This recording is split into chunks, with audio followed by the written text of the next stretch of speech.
Election অসমত শেষ হৈ যোৱাৰ লগে লগে আমি এই আঁচনিৰ টকা অসমৰ সকলো আত্মসহায়ক গোটৰ সদস্যক আমি দিয়াৰ ব্যৱস্থা কৰিম। ইয়াৰ লগে লগে এইবাৰ আমি আৰু এটা ভাল আঁচনি লৈছো। অহা 2 মাহৰ ভিতৰত আমাৰ আত্মসহায়ক গোটৰ বাইদেউসকলকো আমি 10,000 টকা দিবৰ বাবে এই টকা আপোনালোকৰ ওচৰত বিতৰণ কৰিম। ইতিমধ্যে আমি বিহালী সমষ্টিত এই টকা বিতৰণ কৰি এই আঁচনিটোৰ শুভ উদ্বোধন কৰিছো। পঞ্চায়ত ইলেকশ্যন অসমত শেষ হৈ যোৱাৰ লগে লগে আমি এই আঁচনিৰ টকা অসমৰ সকলো আত্মসহায়ক গোটৰ সদস্যক আমি দিয়াৰ ব্যৱস্থা কৰিম। ইয়াৰ লগে লগে এইবাৰ আমি আৰু এটা ভাল আঁচনি লৈছো। ইমান দিনে ৰেচনৰ দোকানত আমি মাত্ৰ বিনামূলীয়াকৈ চাউল পাইছিলো।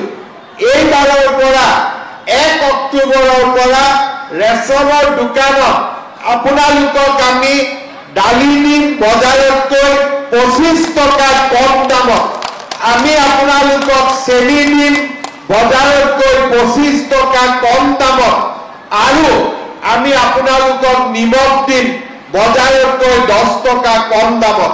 তাৰ মানে এতিয়া ৰেচন কাৰ্ডত আমি চাউলো পাম, আমি ৰেচন কাৰ্ডত দালিও পাম, আমি ৰেচন কাৰ্ডত নিমখো পাম, আমি ৰেচন কাৰ্ডত চেনিও পাম।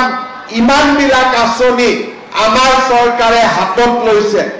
আৰু মই চিন্তা কৰি আছো যে অলপ যদি টকা পইচা যোগাৰ কৰিব পাৰো তেতিয়াহ'লে আমাৰ দুখীয়া মানুহৰ গেছৰ চিলিণ্ডাৰৰ দামো মই কমাই দিবৰ বাবে চেষ্টা কৰিম।